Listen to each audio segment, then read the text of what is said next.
Hello guys. तो आज से हम लोग स्टार्ट कर रहे हैं। क्या स्टार्ट कर रहे हैं? तो ये रहा हम लोग का चैप्टर नंबर 4 जो है कॉस्ट ऑफ कैपिटल।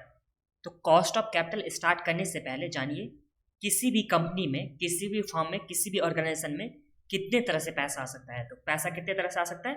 3 तरह से आ सकता है। सबसे पहला कहाँ से? तो इक्विटी से पैसा आ सकता है। इक्विटी मतलब जो कंपनी का ओनर होता है वहां से। फिर प्रेफरेंस शेयर कैपिटल, तो एक हो गया इक्विटी शेयर कैपिटल, दूसरा प्रेफरेंस शेयर कैपिटल, एंड तीसरा कहाँ से पैसा आ सकता है? तो तीसरा आ सकता है डेब्ट से पैसा आ सकता है। तो ये समझ में आ गया। किसी भी कंपनी के पास 3 तरह का ये फंड रेज करने का सोर्स होता है, जिसमें फर्स्ट क्या हो गया? इक्विटी शेयर कैपिटल, दूसरा हो गया प्रेफरेंस शेयर, तीसरा क्या हो गया? डेब्ट हो गया। तो 3 तरह से कंपनी के पास पैसा आ सकता है। इस चैप्टर में हम लोग क्या सीखने वाले हैं? तो इस चैप्टर में सीखने वाले हैं इक्विटी शेयर से जो पैसा आता है उस पर कितना कॉस्ट होने वाला है, उसका कितना कॉस्ट होने वाला है, या प्रेफरेंस शेयर से जो पैसा रेज होता है उस पर कितना कॉस्ट आने वाला है, एंड उसी के साथ जो डेब्ट से पैसा रेज होगा उस पर कितना कॉस्ट आने वाला है, वो हम लोग इस चैप्टर में देखने वाले हैं। तो आ जाइए नीचे। जब हम लोग आते हैं तो ये क्या दे रखा हुआ है? चैप्टर ओवरव्यू दे रखा हुआ है। अब चैप्टर ओवरव्यू में क्या दे रखा हुआ है कि cost of capital. Cost of capital में हम लोग सबसे पहले क्या निकालेंगे? कॉस्ट ऑफ डेब्ट, कि डेब्ट से पैसा आ सकता है। तो यहाँ पे डेब्ट हो गया, कॉस्ट ऑफ डेब्ट। डेब्ट का मतलब बैंक से पैसा आ सकता है, या आउटसाइडर से आ सकता है, डिबेंचर से आ सकता है। तो ये हम लोग सबसे पहले सीखने वाले हैं कॉस्ट ऑफ डेब्ट। मतलब बैंक से पैसा आया तो कंपनी के लिए कितना कॉस्ट पड़ रहा है, या डिबेंचर से पैसा आ रहा है तो कंपनी के लिए कितना कॉस्ट हो रहा है इस डेब्ट से। तो ये हम लोग देखने वाले हैं। एंड उसके बाद cost of preference share. Cost of preference share का मतलब प्रेफरेंस शेयर से जो भी पैसा आएगा उस पर कितना कॉस्ट आने वाला है वो हम लोग सीखेंगे। एंड उसके बाद कॉस्ट ऑफ इक्विटी। इक्विटी से पैसा लाने से कंपनी को कितना कॉस्ट आ रहा है। एंड उसके बाद एक और आ गया कॉस्ट ऑफ रिटेन अर्निंग, जो बेसिकली बोला जाता है इक्विटी का पार्ट होता है। तो रिटेन अर्निंग में तो आप लोग को कुछ प्रॉब्लम नहीं हुआ होगा। देखिए, इक्विटी से जो पैसा आया, अब इसके पास प्रॉफिट होता है। कंपनी के पास क्या होता है? प्रॉफिट होता है, प्रॉफिट आफ्टर टैक्स। अब इस प्रॉफिट आफ्टर टैक्स में से ये जो प्रॉफिट आफ्टर टैक्स हुआ, इसमें से क्या करता है कंपनी? तो कंपनी एक तो सबसे पहले डिस्ट्रीब्यूट करता है, एंड दूसरा एक क्या कर सकता है? एक क्या करता है? रिटेन अर्निंग करता है। तो ये जो डिस्ट्रीब्यूट करता है उसे क्या बोला जाता है? डिविडेंड बोला जाता है। डिस्ट्रीब्यूट जो पैसा किया तो उसे डिविडेंड बोला जाएगा। एंड जो रिटेन अर्निंग के रूप में पैसा रख लिया कंपनी के अंदर, तो उस पर कितना कॉस्ट आने वाला है वो भी हम लोग इसी चैप्टर में सीखने वाले हैं। तो इस चैप्टर में हम लोग सीखेंगे कि कॉस्ट कितना आने वाला है कैपिटल पे। कैपिटल रेज करने से कॉस्ट कितना आने वाला है। कैपिटल एम्प्लॉयड जो हो गया, सबसे पहले ये देखिए कैपिटल एम्प्लॉयड क्या होता था? कैपिटल एम्प्लॉयड, तो कैपिटल एम्प्लॉयड में हम लोग का सबसे पहले इक्विटी होता था, इक्विटी शेयर कैपिटल। फिर क्या होता था? Preference share capital. फिर क्या होता था? डेब्ट। तो इस तरह से जो कैपिटल एम्प्लॉयड हुआ, तो कैपिटल एम्प्लॉयड में 3 तरह का मेनली सोर्स हो गया, equity share capital, preference share capital, फिर क्या आ गया? डेब्ट आ गया। एंड इसी इक्विटी शेयर का पार्ट क्या होता है? तो रिटेन अर्निंग होता है, इसी इक्विटी शेयर का पार्ट।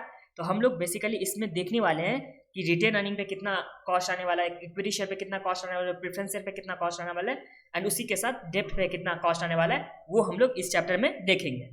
एंड उसके बाद क्या बोला यहाँ पे? Combination of cost and weight इस sources of capital, weight of इस सोर्सेस ऑफ कैपिटल। तो हम लोग इसमें एक और भी चीज सीखने वाले हैं कि ओवरऑल कॉस्ट कितना हुआ। देखिए, सबसे पहले हम लोग क्या सीखेंगे? सबसे पहले हम लोग को सीखना है कि कॉस्ट ऑफ इक्विटी कितना होने वाला है।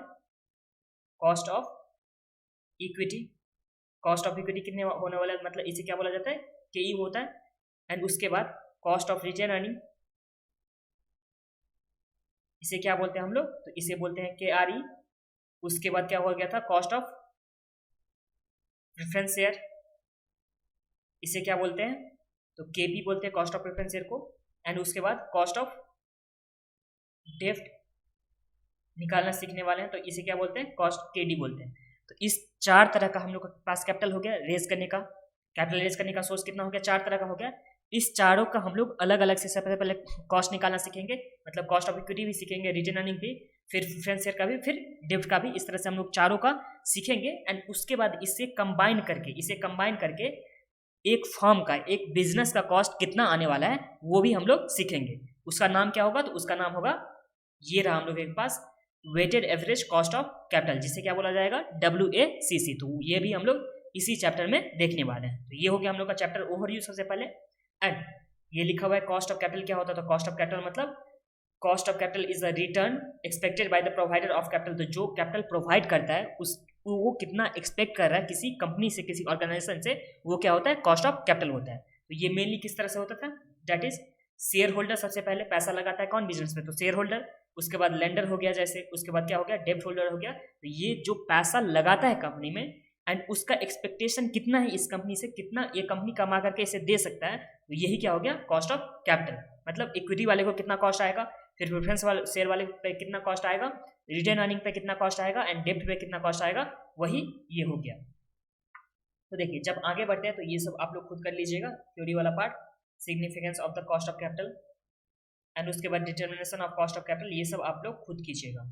बस ये एक बार देख लीजिए, कॉस्ट ऑफ इक्विटी ये हम लोग का था, कॉस्ट क्या था, तो कॉस्ट ऑफ इक्विटी था, फिर कॉस्ट ऑफ प्रेफरेंस शेयर था, फिर क्या था, कॉस्ट ऑफ रिटेन अर्निंग था एंड कॉस्ट ऑफ डेब्ट था। ये चारों मिलकर के क्या हुआ, तो ये हुआ weighted average cost of capital, जिसे बोला जाता है WACC। अब कॉस्ट ऑफ इक्विटी को हम लोग क्या बोलते हैं, तो यहाँ पे हम लोग कॉस्ट ऑफ इक्विटी को बोलेंगे KE, cost of retain earning को क्या बोलेंगे, तो यहाँ पे बोलेंगे KRE and cost of preference share को हम लोग क्या बोलने वाले हैं, तो यहाँ पे KP एंड कॉस्ट ऑफ डेब्ट को क्या बोलने वाले हैं, KD बोलेंगे। और ये क्या हो गया, तो ये हो गया WACC। तो इस तरह से यहाँ तक तो कुछ प्रॉब्लम नहीं आप लोग को।